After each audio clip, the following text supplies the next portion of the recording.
Olá, gente, muito bom dia. Hoje, dia 14 de julho, já estamos no meio do mês de julho, mas com a alegria de sempre, o prazer de estar aqui, o contentamento em compartilhar a palavra junto com meus amigos.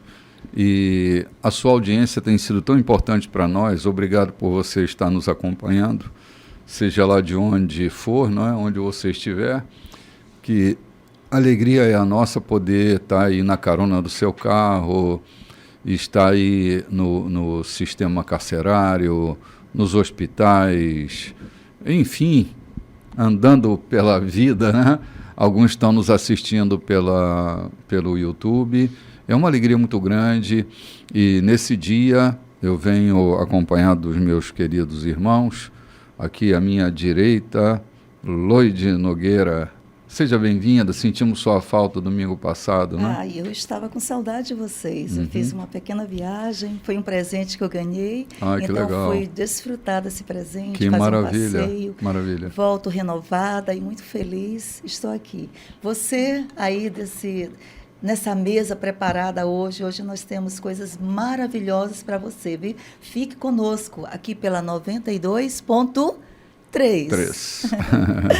Muito bem, e aqui à minha esquerda, meu querido amigo João Silveira, pastor querido, muito bom dia. Muito bom dia, meu querido bispo, muito bom dia, companheiros, o Diogo, a Loide, e bom dia a você que está do outro lado.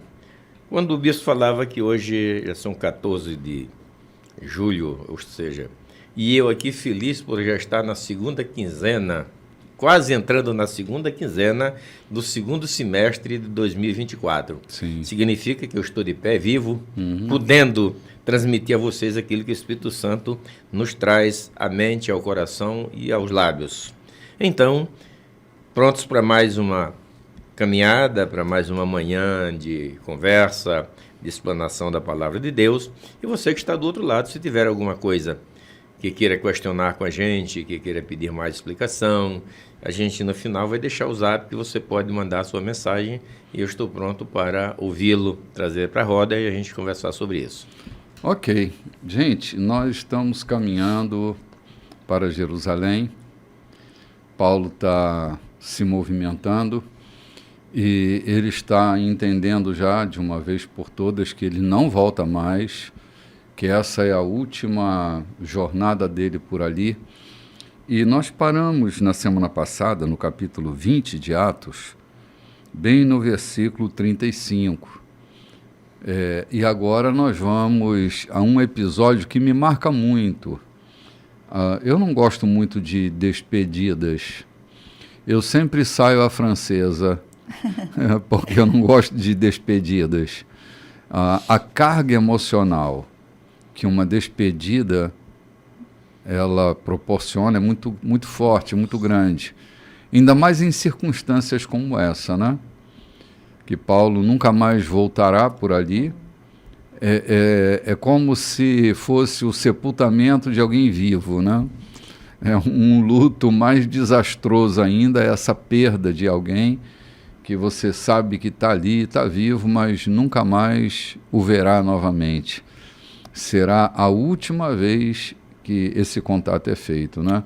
E nós vamos parar bem aqui, nesse episódio, no versículo 36 do capítulo 20. Eu fiquei com saudade de Paulo, nesse momento, me deu uma saudade, sabe? É uma fala tão conscientizadora dele, Sim. né? Esse momento que ele fala com esses irmãos, ele falando como ele se dedicou nesses 3 anos, ele falando dessas mãos limpas, né? Que ele do trabalho bem feito, e ele falando agora é com vocês. E agora vocês serão moldados pela própria palavra de Deus. Sim. Ele traz isso a essa consciência, esse povo a essa consciência. Sim. E aqui nesse versículo 36, que iremos ler agora, depois de falar, Paulo ajoelhou-se. Os outros fizeram o mesmo, e todos oraram. Foi um rio de lágrimas. Muitos abraçaram Paulo, não querendo deixá-lo ir. Eles sabiam que não iriam vê-lo outra vez, como ele mesmo havia declarado. Com muita dor no coração, Eles o acompanharam até o navio. Meu Deus. Ali deviam ter crianças, mulheres, homens. Eu tive que me despedir algumas vezes na minha vida de igrejas que eu pastoreei e fui para outras jornadas. É sempre muito doloroso, porque você reflete nesse momento histórias que passaram pela sua vida, né? Pessoas que marcaram tão positivamente a vida da gente, e a despedida sempre é muito dolorosa para mim. Eu acho que para todos, né? Estou dizendo para mim, mas para todos ainda mais em circunstâncias como essa, né?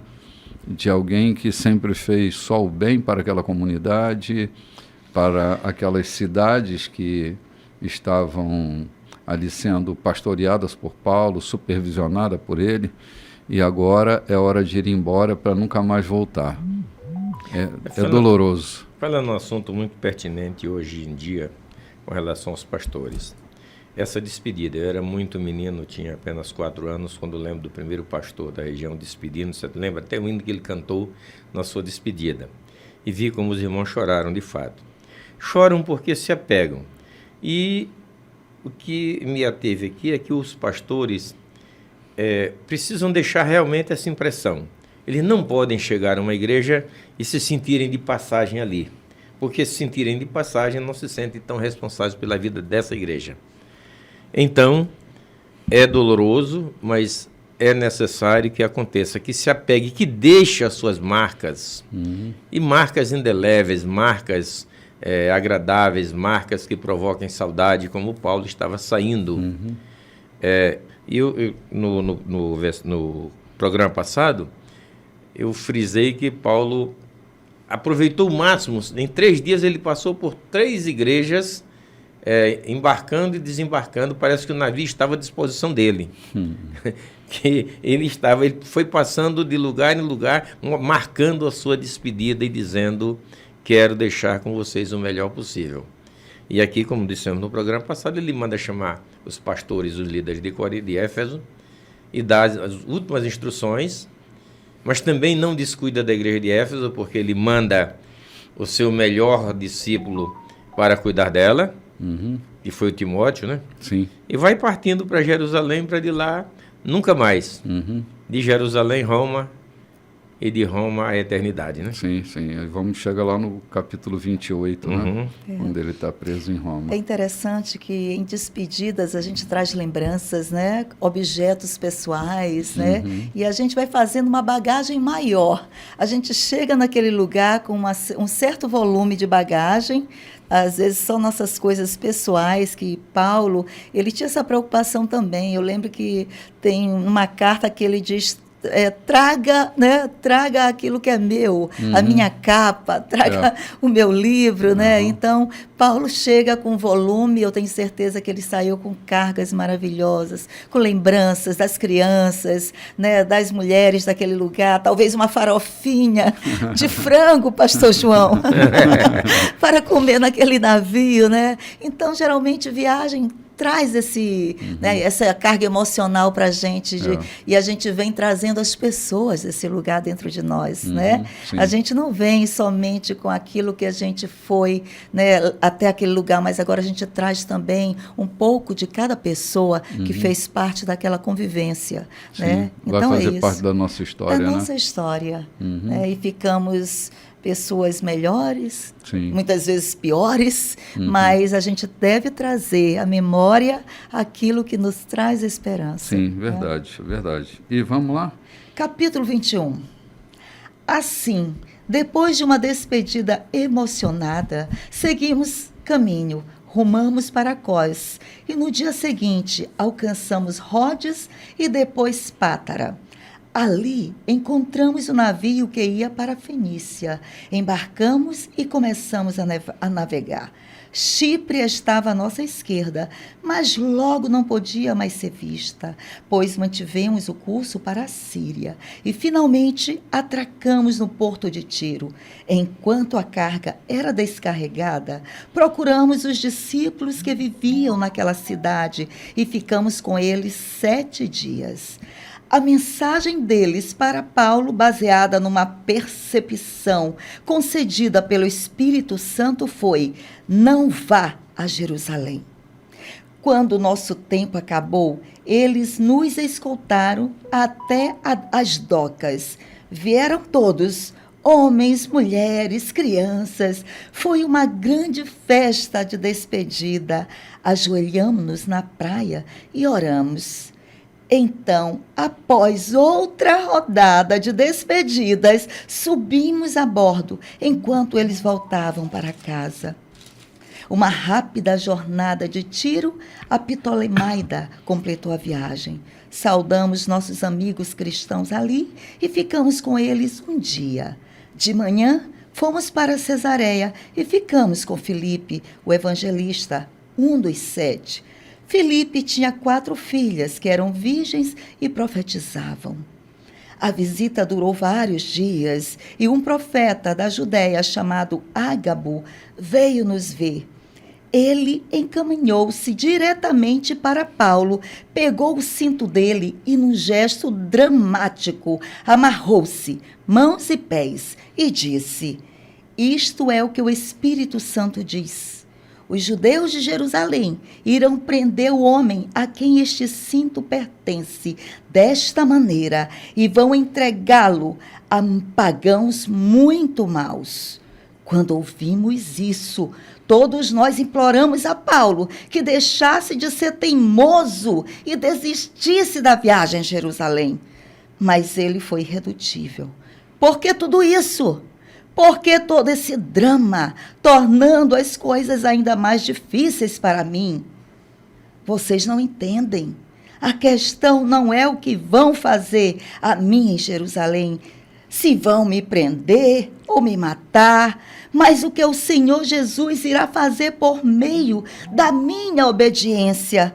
Não conseguem ver isso? Percebendo que era inútil insistir, desistimos. Está nas mãos de Deus. Senhor, seja feita a tua vontade. Isso aconteceu pouco antes de pegarmos a bagagem para ir a Jerusalém. Alguns dos nossos discípulos de Cesareia foram conosco e nos levaram à casa de Minazon, que nos recebeu calorosamente como hóspedes. Natural de Chipre, ele era do grupo dos discípulos mais antigos. Ok. Bom, é uma jornada que nem vejo muito conteúdo para a gente comentar, porque é a narrativa de um deslocamento dele, mas essa parceria que eles têm com Paulo, custa muito ver Paulo ir para o seu sacrifício, digamos assim, e não fazer nada. Acho interessante que não torne a coisa mais difícil para mim, né? Porque já era difícil, ele sabia o que ia acontecer, mas o clamor dos irmãos, insistentemente, né? Isso criava uma certa resistência no interior dele, e ele expõe isso com clareza, porque é verdade, gente. Eu me lembro de uma ocasião, não é algo muito semelhante, mas eu entendo o que Paulo está dizendo. Jesus também, quando ia para ser sacrificado, Pedro entra no meio do caminho e diz: de modo nenhum isso vai te acontecer. E Jesus o chama de adversário, né? Adversário é aquele que se opõe ao propósito. Paulo sabia que tinha um propósito. Um propósito em ir a Jerusalém. Não é o inimigo, né, bispo? O adversário. Não é o diabo, é um inimigo, é um Satã, é um adversário, né? É porque a gente usa as palavras, às vezes, inadequadamente, né, e gera um peso maior, mas quando Jesus o chama de adversário, de inimigo, né, um Satã, o que se opõe, Pedro estava fazendo isso. As pessoas que mais nos amam são aquelas que tentam mais nos proteger, e a tentativa de nos proteger pode atrapalhar completamente o propósito de Deus na vida da gente, né? Podem até matar. Sim, pode. Eu lembro ouvindo uma psicóloga dando uma palavra sobre amar e saber amar, e ela dizendo: no tempo de frio eu ganhei um coelhinho, eu estimei tanto coelhinho, e com pena dele ficar com frio, coloquei numa caixa de sapato e coloquei no guarda-roupa. Quando foi à tarde que fui abrir o guarda-roupa, ele estava morto. O meu amor o matou. Uhum. Aqui é exatamente isso. O que quando se revela sobre Pedro, Pedro estava muito bem, é tanto que um dia ele quis fazer tenda e ficar lá no monte, né? Uhum. Ou seja, a companhia de Jesus não podia ser melhor, sem vislumbrar que só podia estar no melhor se ele realizasse o sacrifício para o que veio, né? Sim, é verdade. E Pedro não entendia isso. E aí Paulo disse que a mente humana não pode entender as coisas do reino de Deus. Estar na mente humana, você pode se alegrar, você pode ter êxtase na igreja, mas se você não estiver possuído pelo Espírito Divino, você não consegue entender as coisas de Deus.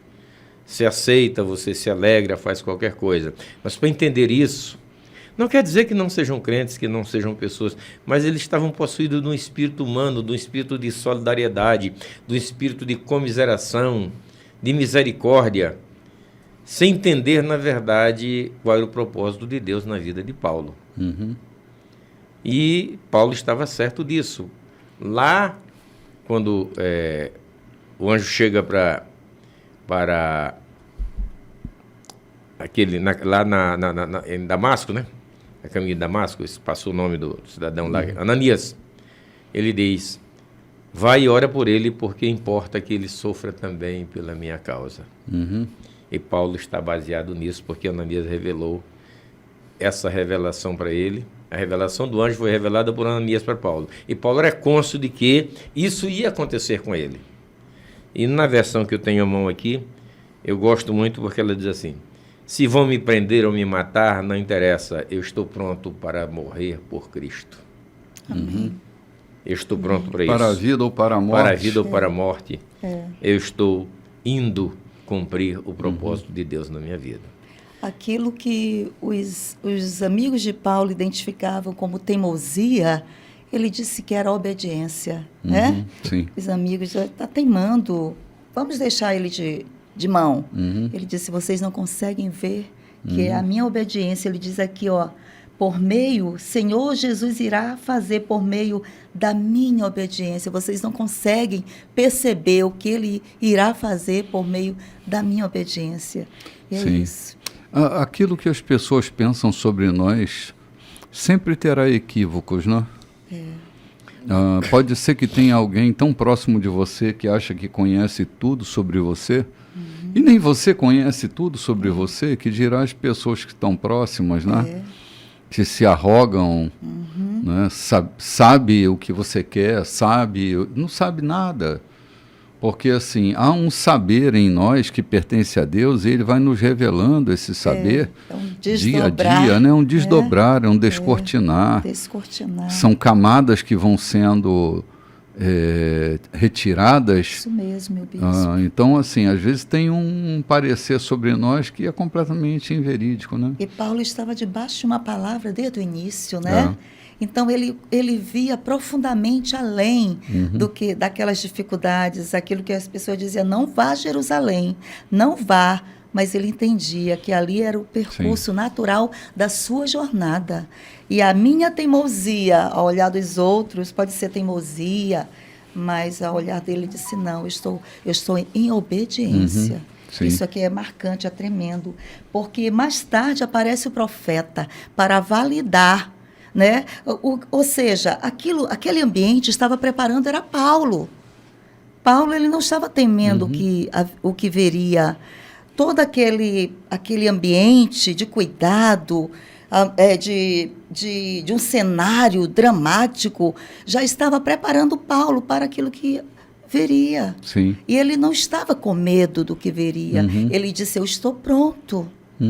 Eu estou pronto. Sim. O texto que o pastor João citou ainda há pouco diz que as coisas espirituais não se discernem senão espiritualmente. Isso. Que o homem natural, ele não consegue discernir as coisas de Deus porque elas são discernidas espiritualmente. Então, há uma história não contada que é uma história contada pelo céu, uma história meu Deus, contada que coisa por linda. Deus, né? É. Nem Paulo tem toda a clareza de que isso vai acontecer, mas se acontecer, ele está pronto para isso, Está né? pronto, é isso Então, mesmo. é a gente ter cuidado, né, para a gente estar sensível. Agora, é impossível a gente arrancar a alma da gente, né? É a semelhança daquela mãe que o filho vai para a guerra para defender o restante da sua família e ela fica agarrando para não ir, porque o seu amor de mãe está ali tentando proteger o seu filho ao mesmo tempo que é uma necessidade que ele vá, porque senão a sua família e os demais pátrios sofrerão o dano da invasão inimiga, né? Essa questão, ela é compreensível, né? Mas eu quero me reportar aqui também, quando Paulo diz na parte B do versículo 13, porque estou pronto não só para ser preso, mas ainda morrer em Jerusalém pelo nome do Senhor Jesus Cristo. Essa afirmativa é tão grande diante de tanta hipocrisia ou tanta coisa que se vê hoje.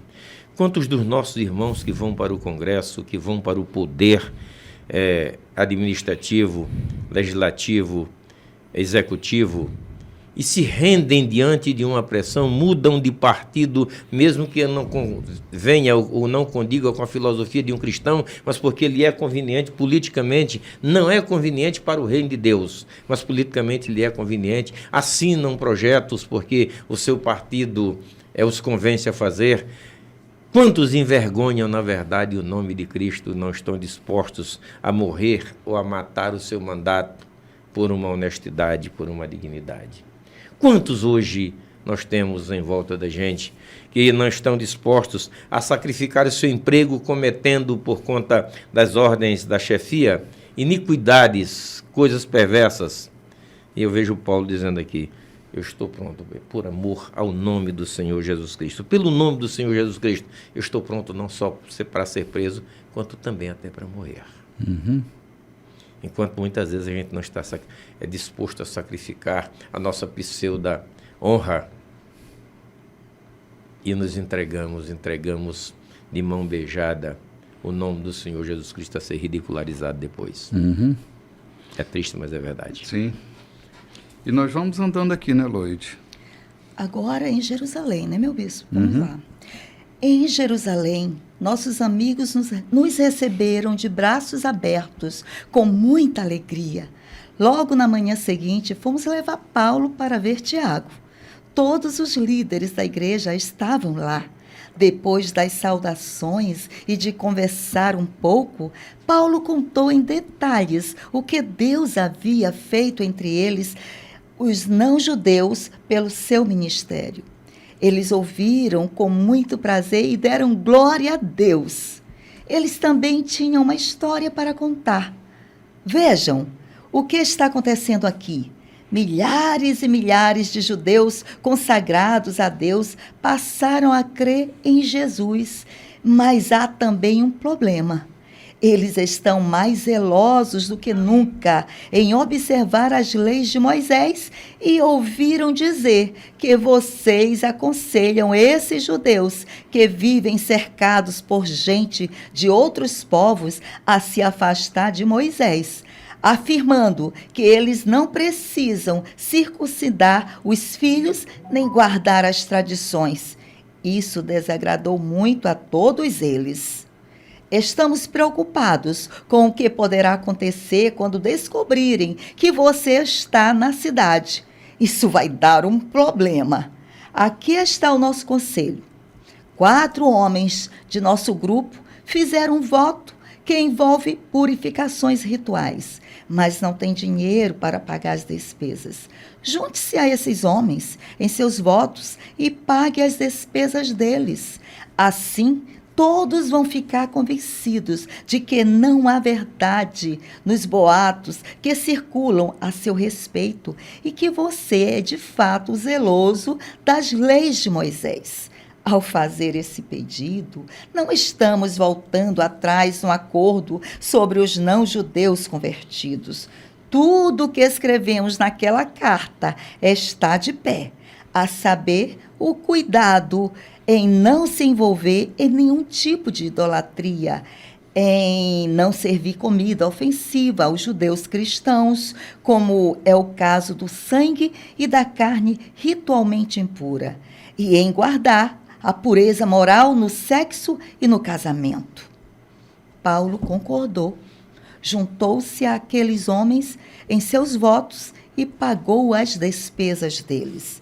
No dia seguinte, foi ao templo oficializar o voto e ficou ali até que os sacrifícios adequados foram oferecidos e o tempo fosse cumprido.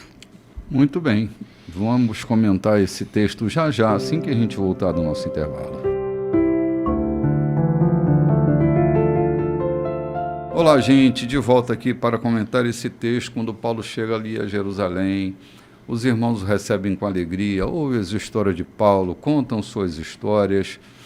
E uma das histórias que eles estão contando é o grande número de judeus que abraçam a fé em Jesus, mas não abrem mão de todo o ritual da lei de Moisés e o bochicho, né? E é sempre isso, cara, sempre tem um bochicho. Bochicho não é coisa da igreja de hoje, bochicho é coisa desde então, né? As pessoas não sabem nada sobre Paulo, não entendem o intento do seu coração, não ouvem direito aquilo que ele está dizendo, deturpam sua fala, e agora ele está em Jerusalém e está em apuros. Na própria igreja, a própria igreja coloca Paulo em apuros, né? Esses novos que aderiram à fé, eles estão gerando complexidades na caminhada da simplicidade do Evangelho. Não há nenhum problema para eles, porque são judeus. Mas como eles têm Paulo como adversário da mensagem de Moisés, e isso é bochicho, né? Isso que eu estou sublinhando aqui, eles fazem uma proposta que não é indecorosa, não é um peso para Paulo, acompanhar aqueles 4 irmãos que vão fazer o voto do nazireado, né? E Paulo se envolve para que haja paz, haja tranquilidade na igreja, até assume as despesas desse voto de nazireado. Não sei bem que despesa é essa, né? Mas talvez havia uma despesa. A compra do boi para o sacrifício, porque implicava em sacrifício também, né? Sim, nazireado. Sim. Então Paulo vai estar com eles, vai acompanhá-los. Paulo não se indispõe com a sugestão de Tiago, né? Tiago está exercendo um papel fundamental agora na estrutura da igreja de Jerusalém, né? E é um cara muito cordato, me parece, né? Pelas falas dele, né? E pela sustentação daquilo que ele diz para Paulo, aquilo que a gente escreveu está de pé até hoje, não tem o que mudar. Você foi para os gentios e está tudo certo, mas tu está de volta aqui a Jerusalém. E aqui os costumes são outros. E Paulo não se opõe a fazer esse voto. Não vai adiantar muita coisa, não. Mas ele não vai se opor a acompanhar esses 4 e financiar o nazireado desses 4. Rapar a cabeça. Rapar a cabeça, passar 30 dias com eles. Era o costume, né? Quem bancava, quem financiava o voto do nazireado, ficava com eles ali até o fim do cumprimento do voto, que durava 30 dias. Né? Então, a despesa, João, durante esses 30 dias, a origem que ela tivesse, havia implicação de despesa. Os caras queriam fazer o voto, mas não tinham grana, e Paulo, então, resolve assumir. Né? Eu queria, antes de pegar desse episódio, ver a caminhada de Paulo quando chega a Cesareia. Né? De Cesareia eles foram a pé para Jerusalém. Uhum. Como Paulo era aceito, como Paulo era querido, como adquiriu credibilidade junto ao cristianismo ou à fé cristã, de forma que eles chegaram a Cesareia, ele foi muito bem recebido, uma multidão acompanhou eles, hospedou-se na casa do Jaz, onde lá uma multidão acompanhou. E eu estou perplexo aqui com a organização que eles mantinham com a igreja. Tiago estava em Jerusalém e era o bispo da igreja em Jerusalém, não era isso? Sim. Pedro havia saído para pregar aos gentios, então permaneceu em Jerusalém. Tiago, mantendo a ordem e administrando a igreja. Levaram Paulo para onde? para a casa de Tiago, para conversar com Tiago, para colocar as coisas, para não dissipar, para não dividir. Esta igreja é de Paulo, esta é de Tiago, esta é de Jason, esta é de Ananias, não. A unidade da igreja, a permanência da unidade da igreja, a submissão, respeito. Tiago era o bispo da igreja. Então foram para a casa de Tiago. Paulo chegou, há um bochicho por aí que Paulo anda falando coisas, vamos ver como é que se resolve isso. É que havia uma igreja em cada cidade, não igrejas. Isso, havia uma cidade, sede, né, da igreja em cada cidade, né? Uhum. Então, Tiago sugere, a gente reúne todo mundo e faz uma explanação, mas pode gerar uma confusão. Então, entendo eu aqui que para evitar que um tumulto se estabelecesse, porque a proposta de Tiago era reunir toda a comunidade judaica e cristã em Jerusalém para esclarecimento sobre o ministério de Paulo. Ele começa dizendo, é sabido por aqui o que Deus tem feito no meio dos gentios. Como Deus tem aceito aos gentios. Como a mensagem que tu tens levado pela Ásia, pela Europa, tem contaminado com a mensagem de Cristo esse povo. E nós entendemos isso e aceitamos, com apenas um problema. Ela não é a forma com que os judeus convivem. Aqui há leis. E nós sabemos que para o cristão comum, os 10 mandamentos vigoram. Para os judeus ainda existem 616 preceitos, né? E eles precisam ser observados. Não é simplesmente para ir para o céu, é porque é um povo diferenciado. E esses preceitos precisam ser observados, não pelos cristãos, pelos judeus. Então, o que Tiago está dizendo é, a gente precisa trazer isso com clareza. Para evitar que haja um tumulto, como já fizeram por várias vezes, a gente vai fazer o ritual aqui. Tem 4 irmãos que se dispuseram a raspar a cabeça ao nazareado. Se tu acompanhares, enquanto isso acontece, ninguém pode tocar em ti, ninguém pode arrumar confusão. E financiar, né, João? Ninguém pode arrumar confusão. Entendo eu que esse voto, havia nele um respeito tão grande por parte dos judeus que ninguém podia tumultuar a situação. Então, Paulo tinha 30 dias para estar ali em Jerusalém, cumprindo o voto, e 30 dias de calmaria. Sim. Até que esses 30 dias passassem, muita coisa já havia sido esclarecida, entendo eu, né? Só não vai chegar aos 30 dias, né? Mas a proposta era essa, né? 23 dias, estava bom, né? 23 dias sossegados, né? Bom, pois então vamos seguir aqui. Quando os 7 dias de purificação estavam para se completar, alguns judeus de Éfeso reconheceram Paulo no templo.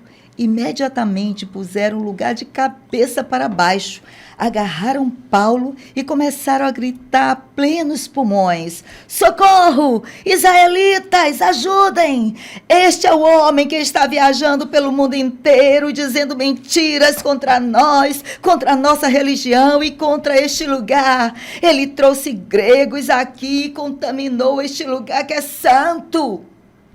Eles tinham visto Trófimo, o grego de Éfeso, caminhando com Paulo na cidade, e logo concluíram que o apóstolo o levara ao templo.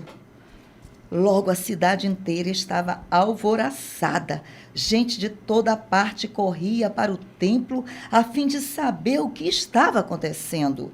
Os judeus arrastaram Paulo para fora e trancaram as portas do templo, de modo que ele não pudesse entrar no santuário outra vez.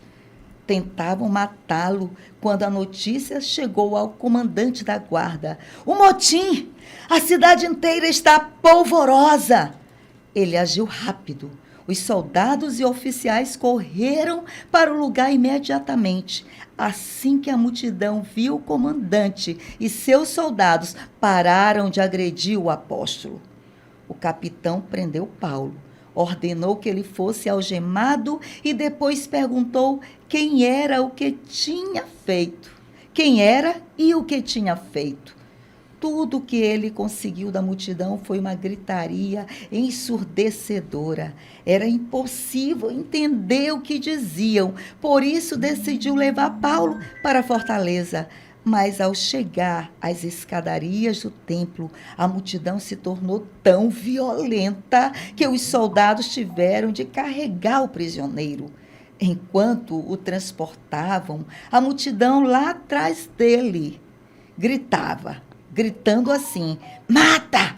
Mata!" Quando chegaram às escadas, antes de entrar, Paulo disse ao capitão: "Posso falar uma coisa?" Ele respondeu: "Eu não sabia que você falava grego. Pensei que fosse o egípcio, que há pouco tempo iniciou uma rebelião aqui e se escondeu no deserto com 4.000 bandidos." Paulo respondeu: "Não, eu sou judeu, nascido em Tarso. Ainda sou um cidadão daquela cidade influente e tenho um pedido simples. Permita que eu fale à multidão." Em pé na escada, Paulo virou-se e levantou os braços. A multidão silenciou quando ele começou a falar em hebraico.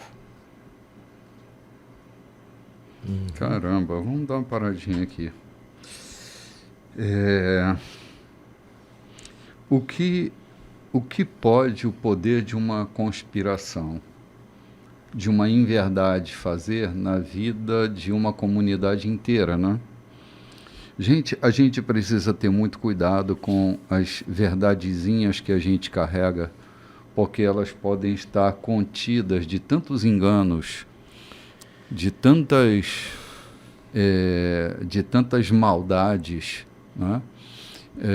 Eu estava assistindo um filme ontem e era um grande cientista que estava em formação, e aí o mestre dele questiona lá uma coisa que ele fez e ele disse: "O senhor não me ensinou a questionar as verdades? O senhor não me ensinou a questionar aquilo que é certo para que eu chegasse ao conhecimento da ciência? Como que agora me pede para eu me calar diante da minha perquirição?" É que a gente tem medo de questionar as verdades, como se questionar as verdades fosse um pecado mortal. Se a gente questiona uma verdade que é verdadeira, a gente vai chegar ao centro da verdade. A gente não vai chegar ao engano. O questionamento, a perquirição, não é um pecado. A dúvida não é um pecado. Incredulidade, sim, mas dúvida não. Incredulidade não tem a ver com o questionamento, com a falta de entendimento, tem a ver com a negação do que é veraz. Não era o caso. Paulo estava ministrando aprofundadamente, e esses caras que estão ligados à sombra, ligados às representações, eles estão tão ferozmente ligados a isso. Essas são as verdades que matam em nome de Deus. Em nome de Deus não se mata, em nome de Deus se dá vida. Eu estou aqui maravilhada como é que Deus providencia aquilo que Ele quer providenciar de forma dele e não de forma que a gente quer. Lembra que Tiago disse, para esclarecer isso, precisamos reunir o povo. Uhum. Talvez Tiago fosse fazer uma convocação, não sei como, qual era o método de convocar na época. De repente, os próprios judeus providenciaram essa reunião. Uhum. Tumultuaram, fizeram aquela bagunça toda, e de repente, Paulo está diante da multidão para dizer exatamente aquilo que precisava ser dito, né? Uhum. Eles promoveram o encontro. Uhum. E num papo de Paulo aqui com o chefe da guarda, o chefe abre e Paulo se levanta e faz a explanação que ele precisava fazer. Uhum. Quantos daqueles se converteram? Quantos mudaram de atitude? Então, não se exaspere quando alguma coisa se levanta contra ti, porque é Deus promovendo o teu ministério. Uhum. Muitas vezes é Deus promovendo o teu ministério. Quando uma coisa insurge, você não entende por que ela se insurgiu, por que aconteceu, é Deus providenciando a promoção do teu ministério. Uhum. Ele está ali para isso, fazendo acontecer para isso. Tiago fala de uma reunião com o povo para que fosse esclarecido o ministério de Paulo. Antes mesmo que Tiago providenciasse isso, que ele ia custar recurso e tempo, o povo próprio promoveu a reunião. E agora está a oportunidade. Paulo abre os braços e começa a falar daquilo que é conveniente falar, né? Sim. A providência de Deus é muito linda, né? Deus cria as circunstâncias, né, João? Ele cria o cenário, ele monta a plateia. Dá um aviso, como ele avisou aqui através daquele profeta do Ágabo, né? Aquele profeta, de uma forma bem dramática, pegou o cinto, amarrou pés e mãos para mostrar a Paulo que haveria uma violência nisso tudo, né? Que seria um cenário violento, né? Que Paulo se preparasse. Paulo estava preparado para esse cenário violento. Ali 30 dias, não completou os dias do ritual, né, Bispo, da purificação, mas Paulo sabia que a qualquer momento ia chegar esse dia mau.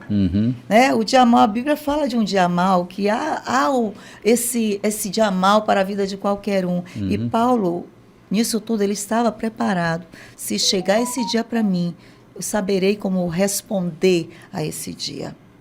Sim, é verdade. E soube, né? E soube. E se posicionou com clareza. Se posicionou com clareza. Covardia. Dentro de uma linguagem, de uma verdade, de uma língua sua, né? No lugar estratégico, numa escadaria, né?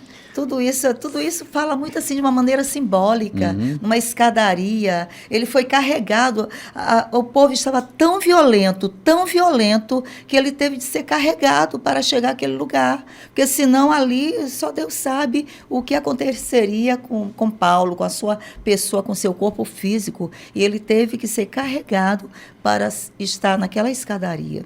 E lá naquela escadaria, aquele soldado ficou surpreso, não com aquele pedido, mas como ele falou, que ele ali falou em hebraico, né? Ele falava hebraico, falava aramaico, que eram duas línguas ali parecidas, né? Ali mostrando essa identidade de um homem culto, né? Esclarecido, né? Então, esses homens, aqueles soldados, eles se surpreenderam. Olha, esse homem é esclarecido, né? E deu a oportunidade dele falar, dele se defender. E nós vamos agora ao discurso dele, né? Ao discurso dele. Que a tensão estava muito grande ali. Lembra que um egípcio criou um tumulto em Jerusalém com 2.000 ladrões, salteadores, 2.000 homens perversos. Então Jerusalém estava sob tensão. Havia uma razão para isso. E aí, como eu falei, Deus prepara o cenário no meio do caos, Deus prepara cenários lindos. O importante é que estejamos prontos para, no meio do turbilhão, no meio do oraquilão, a gente está com a tranquilidade, aguardando a voz de Deus, o momento em que Ele nos proporciona para darmos a mensagem que Ele manda. Porque, por certo, aquilo que Ele designa para nós vai acontecer. Aquilo que Ele designa que vai acontecer conosco.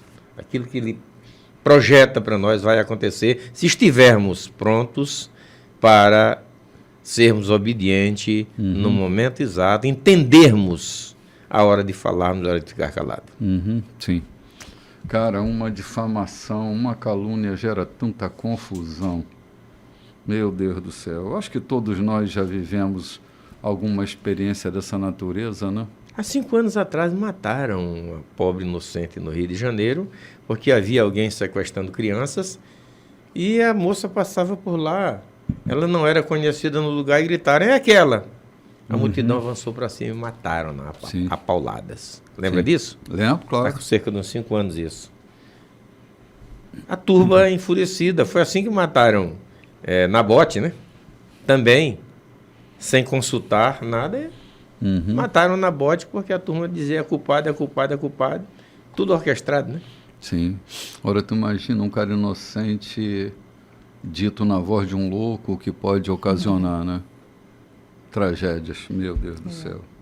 E vamos lá, capítulo 22.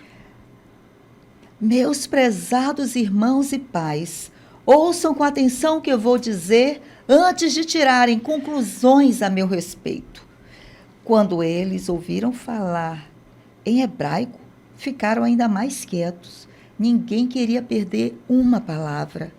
Ele prosseguiu: sou um bom judeu, nascido em Tarso, na província da Cilícia, mas educado aqui em Jerusalém, sob o olhar exigente do rabino Gamaliel, instruído com rigor em nossas tradições religiosas. Além disso, sempre me dediquei sinceramente a Deus até o dia de hoje.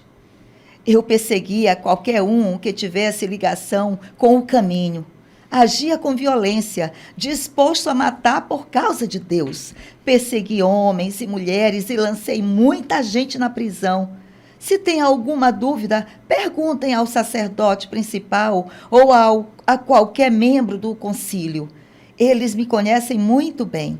Certa vez, fui até nossos irmãos de Damasco, munido de documentos oficiais que me autorizavam caçar os seguidores de Jesus que viviam lá, prendê-los e trazê-los de volta a Jerusalém para serem sentenciados. Quando eu me aproximava de Damasco, por volta do meio-dia, uma luz intensa brilhou no céu e caí ao chão confuso. Então ouvi uma voz: Saulo, Saulo, por que você me persegue? Quem és, Senhor? Perguntei. Ele disse: eu sou Jesus, o Nazareno, a quem você está perseguindo. Meus companheiros viram a luz, mas não ouviram a conversa. Então eu disse: Senhor, o que devo fazer?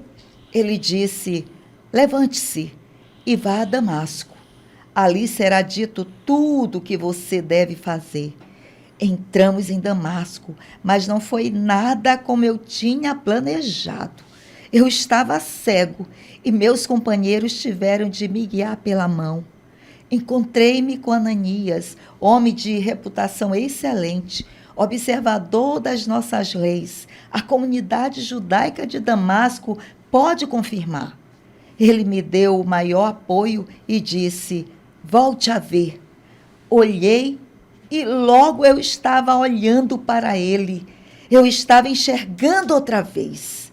Ele disse: o Deus dos nossos antepassados escolheu você para ser parte do seu plano. Você acabou de ver o justo inocente e o ouviu falar. Você será uma testemunha muito importante do que viu e ouviu.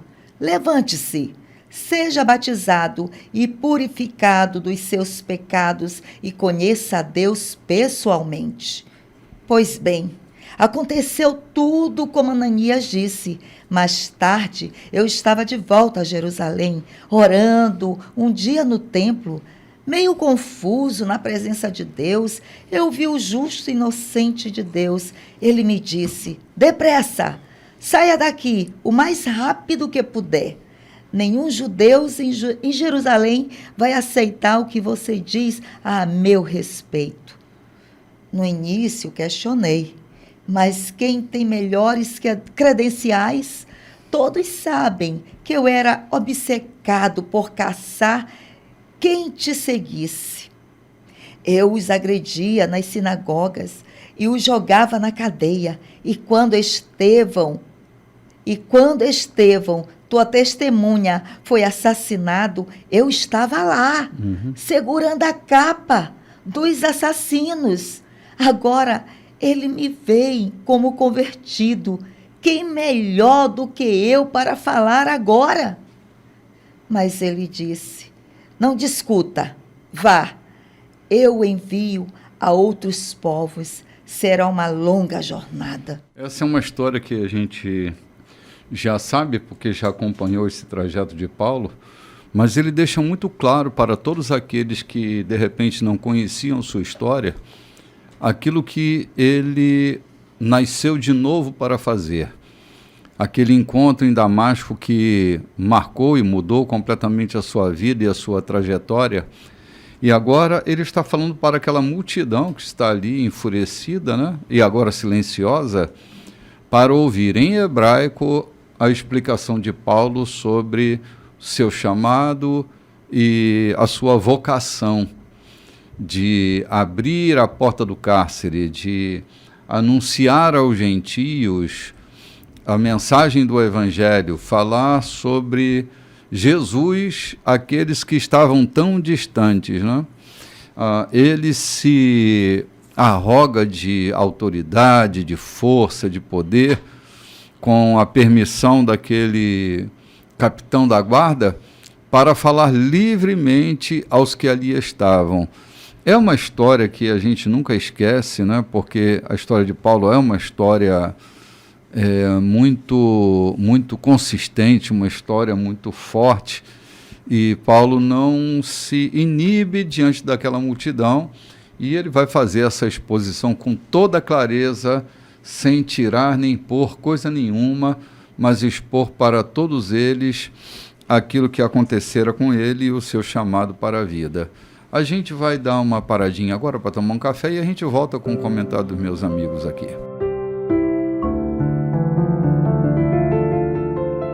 Olá, gente, estamos de volta.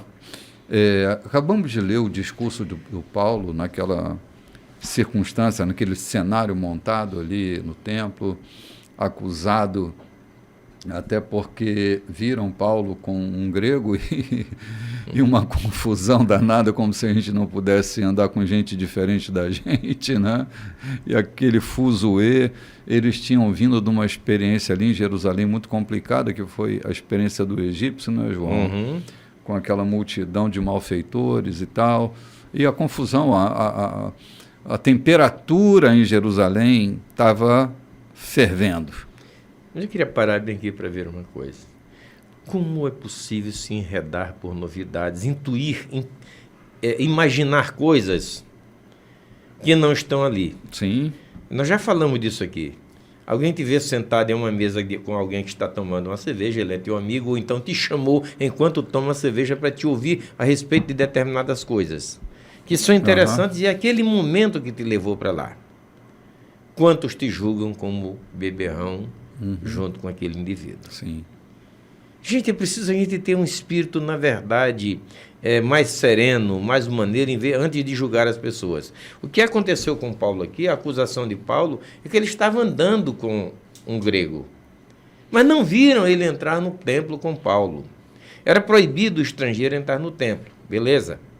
E eles não viram aquele estrangeiro entrar com Paulo no templo. Mas viram ele estar com Paulo, não no templo. Intuíram que que Paulo estava profanando o templo, que Paulo era um perverso, estava profanando o templo, levando pessoas não judeus para dentro do templo. E o que eu quero me parar é que a gente tenha o cuidado ao analisar o comportamento de pessoas. Pode ser que me vejam na porta de um cabaré e achem que eu estou ali para me prostituir, quando na verdade eu posso estar ali buscando alguém, tratando com alguém que precisa ser tratado. É preciso entender o espírito que há em mim e não o espírito que há nele, que as pessoas julgam a gente. É pelo seu próprio espírito. Pelo seu próprio espírito.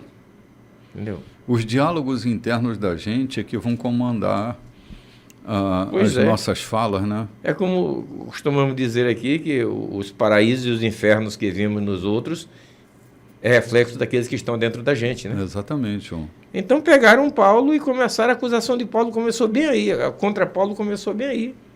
Porque ele estava andando com um amigo, com um judeu, com um grego, que havia se tornado cristão, era um amigo a quem Paulo atribuía valores, e talvez fosse um grande suporte para Paulo, um grande amigo.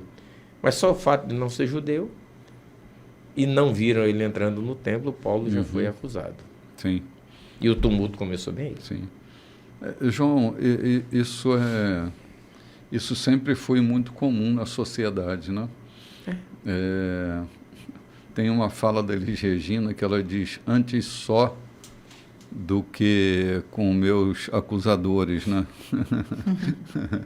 Com aqueles que me condenam, com aqueles que me julgam, com meus julgadores. E a sociedade está pronta para julgar por causa do seu próprio mal-estar, né? É esse inferno que você falou, que às vezes as pessoas estão possuídas de infernos e tendem a ver infernos em tudo do lado de fora. E aí o Chico César diz: me proteja de mim, né? Deus me proteja de mim. Exatamente, João. Porque muitas vezes nós somos nocivos a nós mesmos.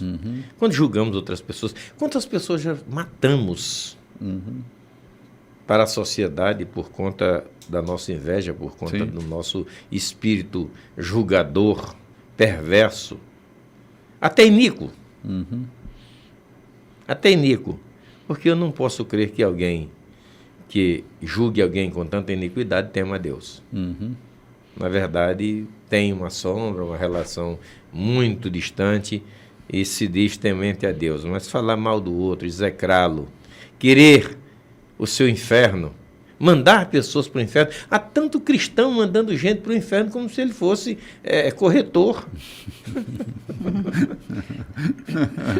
O seu Cresce está dando direito até de botar a gente lá, né? Pois é, o seu credo lá, ele deve ser corretor, porque, infelizmente, eu ouvi, me permita falar isso, eu estava ouvindo uma história há poucos dias de alguém comentando sobre um parente seu, um cunhado, que lhe enganou, passou a perna nele com alguma coisa, com recurso, e depois morreu, e ele conversando com meu irmão, e é crente, é membro. E será que esse camarada foi para o céu? Quer dizer, o cara julgando o outro, encontrando espaço, negando o céu, como se ele fosse corretor do céu e encaminhando para o inferno, como se ele também tivesse convendo com o diabo. E quantas vezes fizemos isso? É preciso que a gente tenha muito cuidado para não execrar, para entender. Nós aqui estamos com o espírito de entender o que Paulo está falando, porque a gente pega a questão, já é munido do Espírito de Deus nas nossas vidas, mas se a gente pegasse o outro lado da história dos judeus para cima de Paulo, talvez a gente estivesse nesse mesmo contexto. Na narrativa dos judeus, talvez a gente estivesse contra Paulo também. Exatamente, estivesse no mesmo contexto. Sim. São 21 versículos de defesa, né? Paulo aqui sustentando, argumentando, trazendo provas, né, da idoneidade dele, de quem ele era, da sua cidadania. E muitas vezes é isso, no dia a dia a gente está tendo sempre que provar alguma coisa. Isso é cansativo, É né, cansativo, esgota. Muitas vezes a gente tem que provar para pessoas que nós não somos aquilo que ela pensa, conclusões erradas sobre quem nós somos, a profissão, a vida financeira.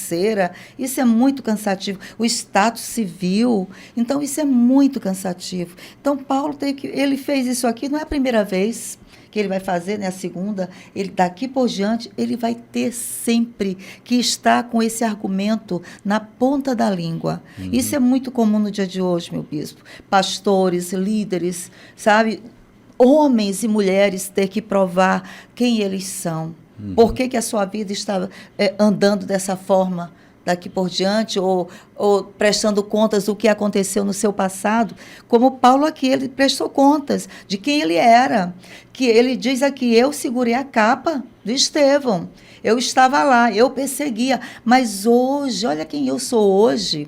Ele tem que fazer essa comparação do passado e desse momento presente, para que a vida dele tivesse um futuro, para ele garantir o futuro. E é isso que nós fazemos todos os dias. Sim. A gente tem que provar quem nós somos como pessoa, como pastor, como ovelhas, né, desse pastoreiro, da nossa vida cristã, nossa vida diária, como mãe, como pai. A gente sempre tem que estar provando quem nós somos. Sim. Porque as pessoas estão ali interessadas. O Instagram é isso. No Instagram a gente vê as pessoas provando diariamente quem elas são. Sim. Eu acho tão cansativo. É cansativo. Eu já me cansei de estar cansado. Hoje não estou aqui para dar explicações e ter que sustentar coisas para mais ninguém, porque, cara, ou minha vida é um testemunho, ou minha vida é o próprio Evangelho, ou eu estou perdido, não vou ficar. Anos atrás, eu criei um aforismo que diz assim: quem sabe de onde veio e para onde vai, não para se justificar. Essa coisa, João, de toda hora ter que parar para dar uma explicação, toda hora tem que parar para explicar que vale a pena, toda hora você está dando motivos e, sabe, explicações. Sendo provado, bispo. Sendo provado o tempo inteiro, isso é exaustivo, essa sensação cara. de que você está sendo provado. É triste, primeiramente, uma situação triste, Você entender, perceber que você está sendo provado. Por quê? Para quê? No direito, tem uma defesa que diz o seguinte, a contradefesa. Quem me acusa que prove aquilo de que está me acusando. Eu não tenho obrigação nenhuma de provar que eu não sou aquilo que ele está dizendo. Ele é que tem a obrigação de provar aquilo de que está me acusando. Sim, mas no convívio social, João, a gente fica com a necessidade de se explicar para tentar mostrar o nosso lado da história. Foi o que Paulo estava fazendo aqui, era o que ele estava fazendo. Isso é cansativo. Para a convivência, né? Para eu não tentar tenho que conviver. provar nada a ninguém. Nada a ninguém. Todavia, quando você é arguído sobre alguma coisa, você se vê na obrigação de ter que explicar outra vez, e outra vez, e outra vez. Eu acho que é melhor escrever um livro, publicar e distribuir gratuitamente pela cidade, né? O problema é que uma pessoa mal informada, mal intencionada, pode gerar problemas trágicos para a vida de outras pessoas. E a gente precisa ter muito cuidado, não é? Mal informada e mal intencionada, né? Mal intencionada, sim, exatamente. Por isso que Paulo aqui está dizendo, quem sabe da minha vida sou eu. Sim. Ele estava dizendo praticamente isso. Mas ninguém está isso. livre disso. Você pode ser uma pessoa de testemunho íntegro, de caráter ilibado, ainda assim. Eu tenho um amigo que ele dizia assim, que a difamação e a calúnia é como carvão. Quando não pega fogo, no mínimo suja. A reputação da gente fica manchada. E ainda que você argumente, se você se defende, parece que você está devendo e está buscando defesa. Se você não se defende, você é um culpado silencioso. Então, Vocês já perceberam uma coisa aqui, quando Paulo faz as suas defesas, que Paulo ele faz a defesa em favor, em prol do Evangelho e não sua? As defesas que Paulo faz, pessoal, é exatamente em silêncio. Lá em Filipos, ele apanhou em praça pública. Depois, no gabinete, foi que ele foi expor a sua cidadania. Então, ele não se via nem obrigação nenhuma em defender-se a si próprio. Ele estava defendendo o seu ministério. Nesse discurso de Paulo aqui, ele estava expondo o seu ministério, o porquê ele chegou ali. A sua defesa pessoal ele fez lá embaixo, que nós vamos ler no texto quando ele se apresenta, ou quando quiseram bater nele lá dentro do xadrez. A mesma coisa foi em Filipe. Quando quiseram condená-lo, mas estava no gabinete, no conselho. Ele disse, vocês podem fazer isso com o cidadão romano? Ou seja, a defesa pessoal dele é muito particular. Todo esse discurso que ele fez aqui foi em defesa do seu ministério e não da sua vida pessoal. Sim. Percebe isso aqui? Sim, Isso mesmo. Inteiramente em defesa do seu ministério. Da sua vida pessoal, ele vai fazer lá embaixo, em silêncio, só ele e a turma que estavam com o chicote pronto para colocar nele. Sim. João, há anos atrás, talvez há 25, 26 anos atrás, tinha um senhor na igreja que eu pastoreava. Era um homem muito respeitado, um advogado habilidoso na área imobiliária, respeitado na região. E ele era um diácono na igreja que eu pastoreava. E assim, ele andava muito comigo, eu estava sempre com ele, era um homem da minha confiança, da confiança da igreja. Ele era tesoureiro da igreja na ocasião. E uma vez, não sei que diabo que aconteceu com ele, que ele levantou uma história para algumas famílias da igreja que eu havia comprado com o dinheiro da igreja uma mansão numa cidade próxima, uma cidade praiana, que eu morava de fato nessa cidade, eu morava lá. Mas eu morava numa casa de aluguel. Eu comprei uma casinha de vila, uma casa de vila, sabe, de parede geminada, uma casinha numa vilazinha pobre. Mas como era uma região praiana, para mim comprar aquela casinha era uma coisa legal, porque eu tinha sempre um lugar para tirar uma folgazinha, umas férias. Uma casa que custou uma merreca. Eu tinha parte do dinheiro, eu tinha um dos irmãos nossos me emprestou um dinheiro e eu comprei a casinha à vista. Eu comecei a fazer uma obra e tal, botei uma laje na casa para melhorar e tudo mais. E esse homem levantou a história que eu tinha comprado uma mansão na cidade, com o dinheiro da igreja. Ele era o tesoureiro da igreja, olha que loucura. Ele era o tesoureiro da igreja, era um homem de cabeça branca, como se os canalhas não envelhecessem, né? Se a canalhice não envelhecesse com ele, né? Era um homem de boa reputação, até para mim era de boa reputação. É porque ele almejava o episcopado. E eu não via nele essa vocação pastoral. Ele não tinha vocação pastoral. E que dependia de ter essa aprovação. E precisava ter, da minha aprovação, sim, porque ele estava debaixo da minha orientação. E eu não dava essa indicação porque não era, sabe, ele era um bom diácono, mas seria um péssimo pastor. E eu acho que ele ficou irritado com isso, ficou aborrecido, mas nunca me falou. Isso eu estou supondo aqui, ok? Estou supondo. Mas o cara levanta uma lebre dessa, cara. E o meu nome começou a correr lá pela região de que eu tinha comprado uma mansão. Nunca morei numa mansão. Pessoa. Entende? Então, assim, entre ele e eu tinha lá 40 anos, ele já tinha seus 60 e qualquer coisa. Parece que o testemunho de um homem de cabeça branca vale mais, não é? Alguns não ligaram para isso, mas outros ligaram, outros se incomodaram. Para você ver como uma fala mal intencionada, uma fala maldita, né? Mal pronunciada, é capaz de gerar tanta insegurança, ainda mais no meio de uma comunidade. Como a igreja não tinha dinheiro, era para pagar só as despesas. Eu nunca pastorei uma igreja que sobejasse dinheiro. Sempre as igrejas que eu pastorei são igrejas de gente remediada, mas as despesas são pagas pelas entradas, nunca tem sobra.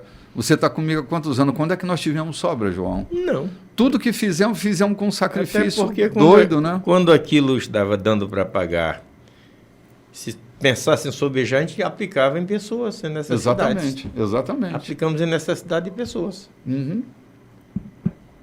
Então, eu estou colocando esse exemplo para que fique claro que a gente precisa ter muito cuidado, cara, quando tocar na reputação das pessoas, porque a gente pode estar...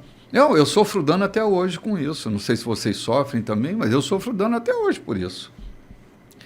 Por suposições, por hipóteses, porque mas nunca provaram coisa nenhuma. Mas, bispo, isso é real dentre aqueles que têm alguma mágoa, alguma inveja, algum recalque. Pessoas livres, abundantes, não vivem maculando ninguém. Pessoas livres... Eu também já fui vítima de tudo isso. Quantas vezes eu fui acusado de lavagem de dinheiro? Eu sempre tive, depois que Deus me deu condições, sempre houveram 2 carros na minha casa, mas a Polinter foi bater na minha casa com um nobre amigo, denúncia, deram o endereço, mas não deram o nome. E o delegado titular foi bater na minha casa. Quando chegou lá, bateu, a minha esposa saiu e disse: "Você é esposa do Silveira? É na casa dele que eu estou aqui com uma denúncia? O que é isso? Eu conheço o teu marido desde a infância. E eu sei a honestidade dele. Eu sei que além do serviço público, ele tem fonte de renda. Eu vejo ele na feira trabalhando, vendendo. E me mandaram para cá. Que loucura." Ou seja, se eu tivesse caído na mão de outro invejoso, eu estaria respondendo o processo. Sim. João, outro dia eu ouvia de alguém assim: aquele comércio que está ali é lavagem de dinheiro, só pode. Como só pode, cara? Você investigou, você tem veracidade nisso. Por que diz que o dono daquele comércio é um lavador de dinheiro, que ele usa o comércio dele para lavar dinheiro? Pois é. Por que exatamente isso? De onde surge isso? Da inveja, dos infernos, João. Dos infernos. Dos infernos que habitam nessa pessoa. Né? E ficam supondo coisas. A sua incapacidade de prosperar Poxa, fulano comprou um carro novo, deve estar traficando, deve estar não sei o quê. Aí, pum, conta para um, conta para outro, e aquilo virou verdade. E o pior é que eles estão dentro da nossa igreja, dentro da nossa família, dentro da nossa comunidade de amigos, ou pseudos amigos. Sim. Estão ali, eles não estão fora. Não são pessoas estrangeiras, são judeus. Sim. João, quem morde a nossa língua são nossos dentes. Percebe aqui que não foram os gregos quem levaram Paulo ao tribunal? Não, foram os dentes, judeus. Judeus, os irmãos dele. E veja como é que... Eu queria falar disso e me passou pela mente. Como é que ele começa o seu discurso no capítulo 22? Ele começa ali chamando para ele. Irmãos! Aham.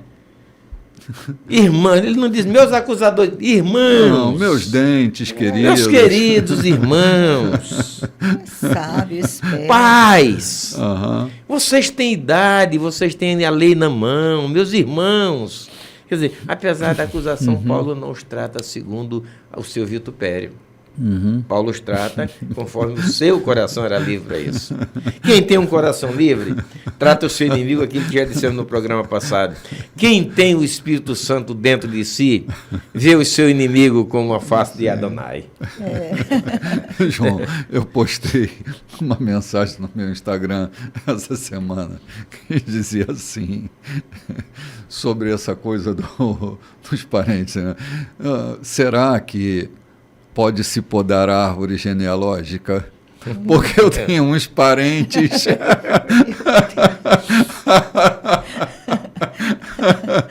Oh, meu Deus, se a gente descobre que pode podar a árvore genealógica, não, a gente ia cortar a galho. Meu Deus do céu. São nossos irmãos, né, João? Nossos irmãos estão ali. A gente tem que estar preparado a sofrer o dano.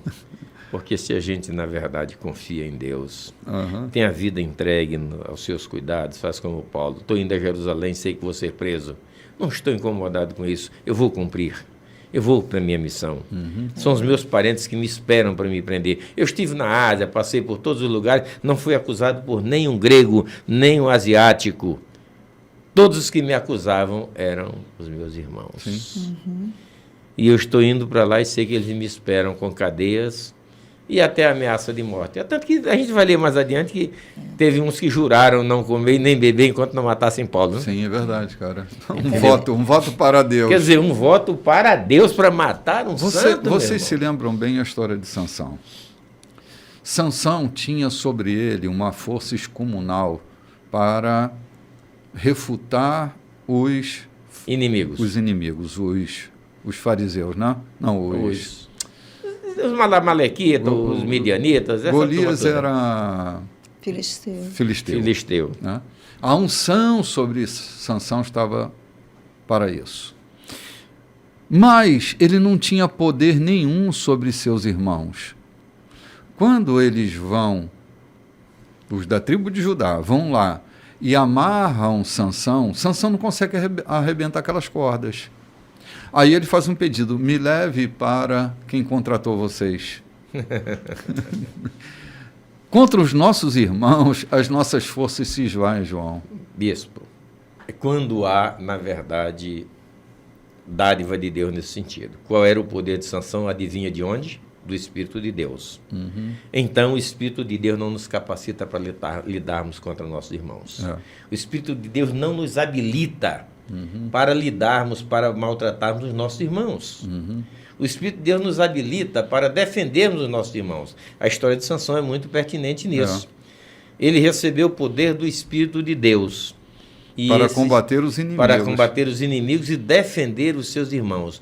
Em nenhum momento se vê Sansão lutando contra seus irmãos, apesar de eles lutarem contra ele. Sim. Então, quando somos habilitados pelo Espírito de Deus, é certo que sofreremos ataque dos nossos irmãos. Sim. Todavia, aquelas cordas virgens, ele não podia arrebentar, porque foram seus irmãos que o prenderam. Agora, quando chega diante dos filisteus, o texto bíblico diz que aquelas cordas ficaram como plumas queimadas, e ele as arrebentou. Então, contra os nossos irmãos, bom, eu estou usando aqui essa metáfora de Sansão, né, usando a história de Sansão como uma metáfora, para explicar que, às vezes, Nossos irmãos da igreja nos atacam, nos machucam, nos magoam. É como o Paulo, que não podia fazer muita coisa contra eles. Eram seus irmãos. E ele reconhece isso. E os chama de irmãos. A gente tem autoridade sobre o diabo, sobre os demônios, sobre as legiões, mas não temos essa... Sobre os mágicos, sobre o... Exatamente, mas não sobre nossos irmãos. Ou falsos irmãos, né?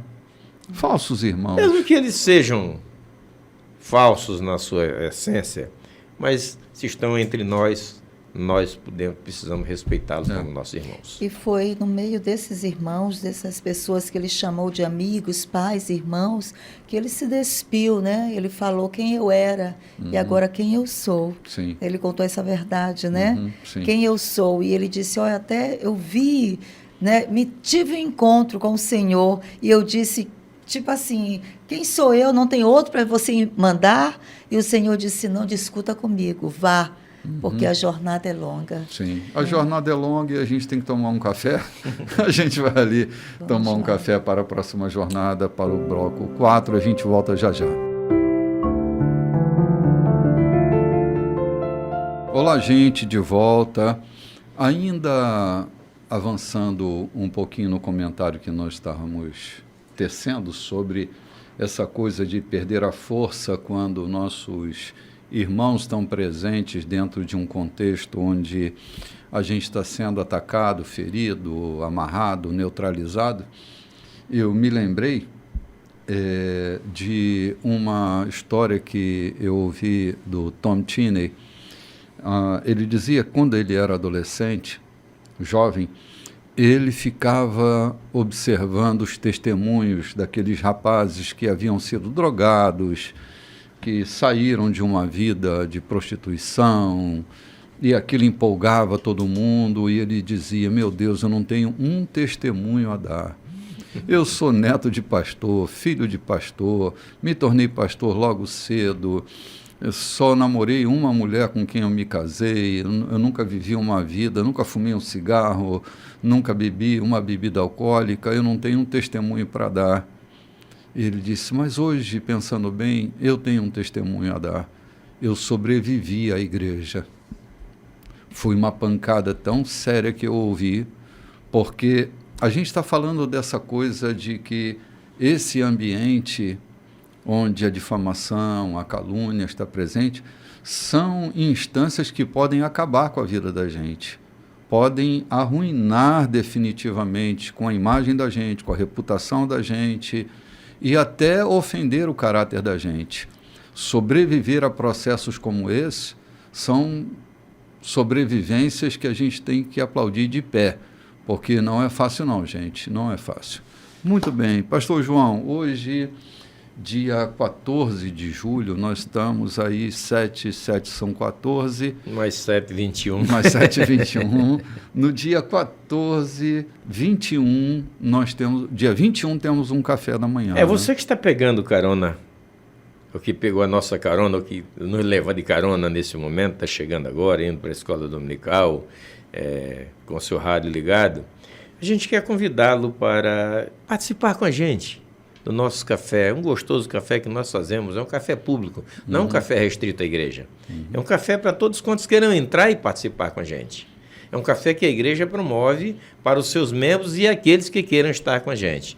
É muito gostoso, bastante comida, é agradável que essas mulheres fazem para servir.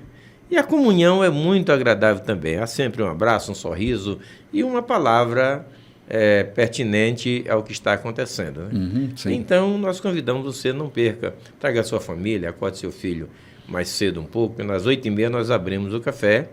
Começamos desde as 6, mas às 8h30 nós abrimos a mesa e vamos até às 11, aproveitando esse momento gostoso. Você é convidado nosso para estar com a gente. Eu não perderia, né, Lloyd? Nem eu. Será um tempo de paz. No próximo domingo, então, a partir das 8h30 da manhã, nós estamos aqui tomando café, papeando. Tem sido domingos tão felizes. Recebendo ouvintes. Sim, ouvintes, exatamente, que assistem nosso programa, recepcionam o nosso convite e estão também aqui no domingo pela manhã, nesse terceiro domingo para tomar café conosco. Tem sido muito legal, é a oportunidade que a gente tem de estar perto, né? Alguém que de muito longe, numa comunidade quilombola, bem distante daqui, dois amigos estavam lá pescando nesse lugar e alguém citou meu nome, assim, por acaso, e esse amigo que mora na comunidade quilombola diz: vocês conhecem esse homem e tal? Parece tão distante, porque a rádio dá essa ideia, né? De que a gente está tão distante assim. Ele ficou tão empolgado, me mandou um monte de peixinhos, né? Como que chama, João? Aquele peixinho miudinho que se frita. Piaba. Piaba. Mandou um monte de piaba, mandou aipim, foi uma festa, né? Então eu quero enviar minha saudação a todos que de perto ou de longe estão nos ouvindo, nos assistindo pelo YouTube. Minha fraterna saudação a todos, prazer sempre muito grande. Muito bem, nós estamos agora, depois desse discurso publicado para todos aqueles irmãos judeus que estavam ali criando aquelas intrigas para matarem Paulo, né? Para acabarem com a vida dele. Paulo então vai se posicionar, depois do povo todo ter ouvido tudo isso, né? E nós estamos no versículo 22 do capítulo 22, não é? Isso. O expresso 22222. Paulo tinha acabado de contar da visão que ele ouviu do próprio Senhor Jesus. Vá, não discuta, será uma jornada muito longa. E aqui no 22 diz que o povo ouviu com atenção até esse ponto, mas perderam o controle e começaram a gritar: matem-no, fora, acabem com ele! Eles sacudiam os punhos e gritavam maldições. Foi quando o comandante interferiu e ordenou que Paulo fosse levado à fortaleza. Ficou chocado e decidiu interrogar Paulo sob tortura para descobrir o que ele havia feito para provocar tanta violência. Enquanto o amarravam com tiras de couro, preparando-o para o açoitamento, Paulo perguntou ao centurião que assistia a tudo: não é ilegal torturar um cidadão romano sem um julgamento justo? Ao ouvir a pergunta, o centurião foi reclamar com o comandante da guarda: você percebe o que fez? Este homem é cidadão romano. O comandante foi confirmar: o que ouvi é verdade? Você é cidadão romano? Paulo respondeu: claro que sim. O comandante ficou impressionado. Tive de pagar uma grande quantia de dinheiro pela minha cidadania. Quanto custou a você? Nada, disse Paulo. Não me custou nada. Sou cidadão desde que nasci. O interrogatório foi suspenso e o comandante ficou muito receoso. Havia ordenado prender um cidadão romano e chegado muito perto de mandar torturá-lo. No dia seguinte, querendo livrar-se da encrenca e querendo saber o que estava por trás da acusação dos judeus, o comandante libertou Paulo e convocou uma reunião com os principais sacerdotes e o concílio para ver o que eles pretendiam fazer. Paulo foi levado à presença deles. Muito bem. Assim, só explicando uma coisa aqui, é possível que a maioria de vocês já saibam, mas só contextualizando, o que aquele comandante está dizendo para Paulo é que para a conquista da cidadania romana se pagava um dinheiro. A cidadania romana era comprada, era um título que eles compravam. E Paulo diz que, no caso dele, ele não teve que comprar nada. Ele era cidadão romano de nascimento, embora fosse judeu. Ele nasceu na Sicília, né? Tarso, na província da Sicília, né? Então, ele era um cidadão romano, de pai romano e mãe judia, né? Acho que era isso que era a história de Paulo. Ele tem o título de cidadania porque era um cidadão romano. Enquanto o Cláudio Lisas era grego. Sim. Então, para adquirir a cidadania romana e atuar como Um oficial romano, Uhum. ele precisou adquirir, pagando muito caro, Sim. por esse título, né? Os romanos extorquiam mesmo, na época Aham. os romanos dominavam em tudo, né? Sim, sim.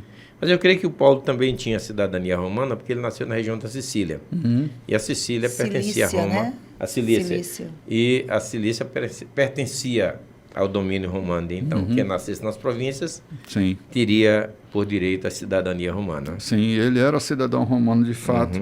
Por isso esse espanto, essa perplexidade, tanto do centurião quanto do comandante, né? Eu estava Estariam encrencados, né, João?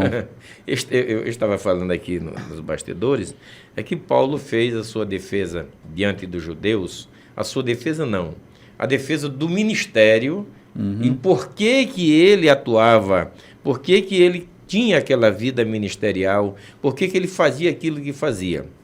Então ele traz o seu testemunho. A sua defesa era o seu testemunho. Quanto à sua defesa pessoal, ele não fez público. Ele fez só nos bastidores. Sim. Isso é muito lindo. Quem teme a Deus, quem vive a defesa, ou quem vive o Evangelho, quem vive dominado pelo Evangelho e pelo Espírito de Deus, ele não tem necessidade de andar se arrogando, dando carteirada por aí. Ele deixa para um momento exato dizer, olha, a situação é essa e essa e essa. Vocês podem até me bater, que eu já sou acostumado a apanhar. Já apanhei que me deram como morto, me jogaram na rua. Mas por respeito à cidadania de vocês, ao direito de vocês, não me batam, porque vocês vão se encrencar. Sim. João, parece que é hábito até hoje, né? Que quando um pastor vai a uma determinada igreja, pedem a carteirinha de pastor dele, né? Eu passei por uma experiência dessa. Eu fui convidado para pregar numa igreja e quando eu cheguei lá, o rapaz da portaria disse: o senhor pode me mostrar a sua carteirinha? Eu falei, eu sou uma carta viva, meu filho. Eu sou o pregador da noite e uma carta viva. Eu não tenho carteirinha.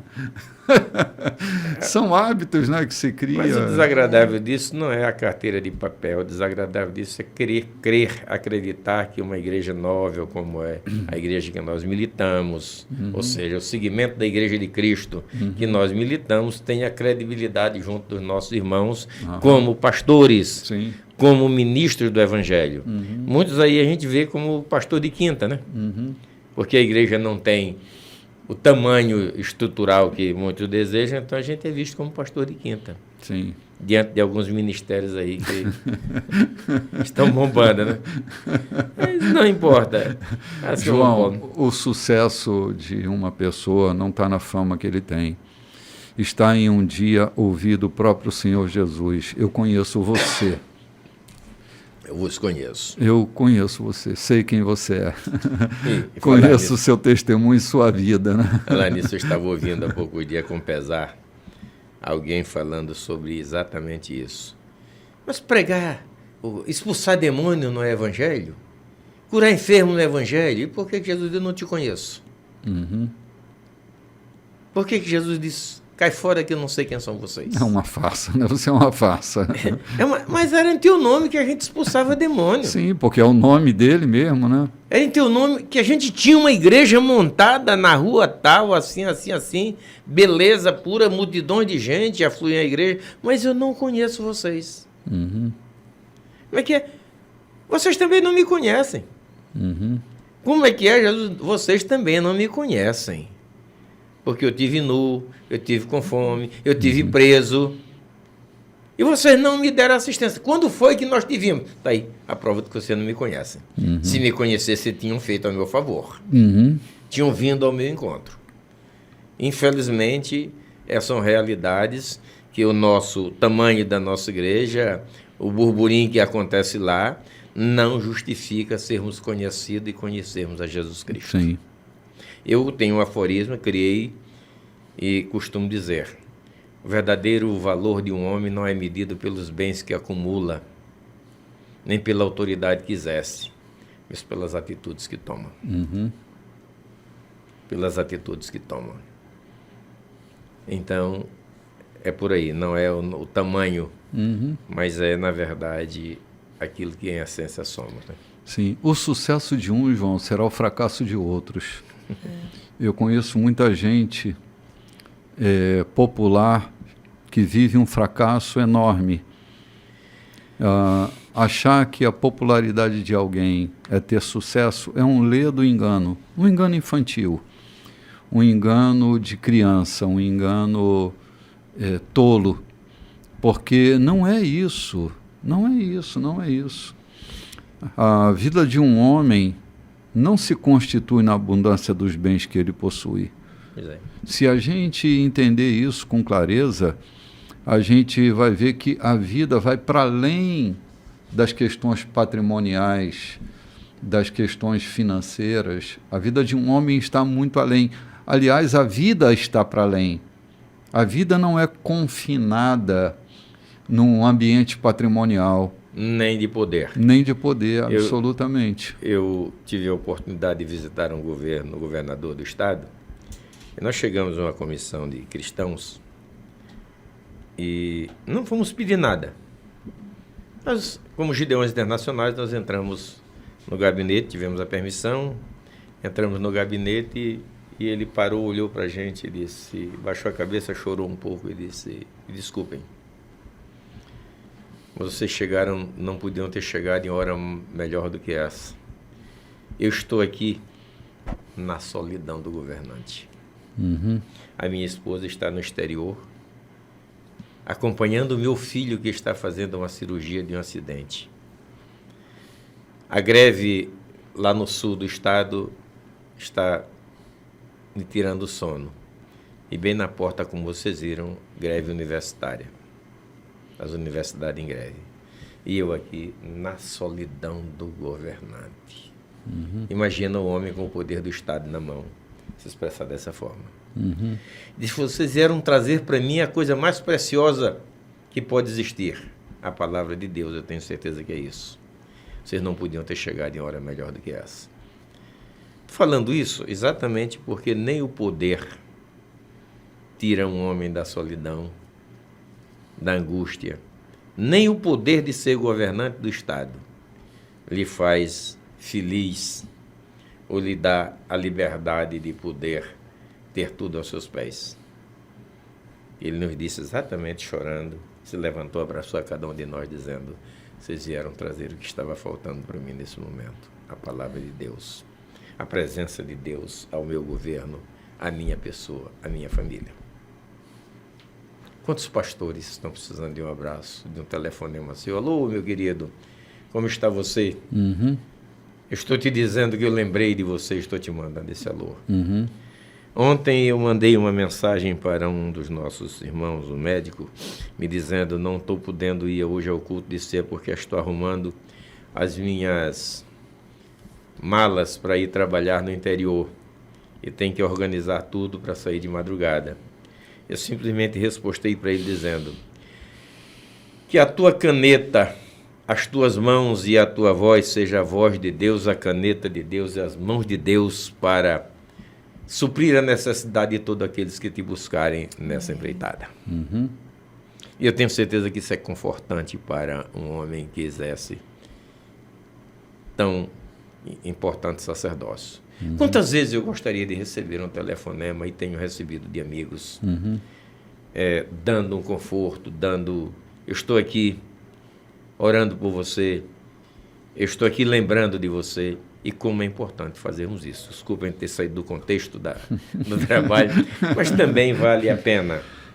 Eu acho que a gente deve, sempre que puder, fazer isso. Uhum. Lembrar dos nossos companheiros, dos nossos irmãos que estão muitas vezes afetados.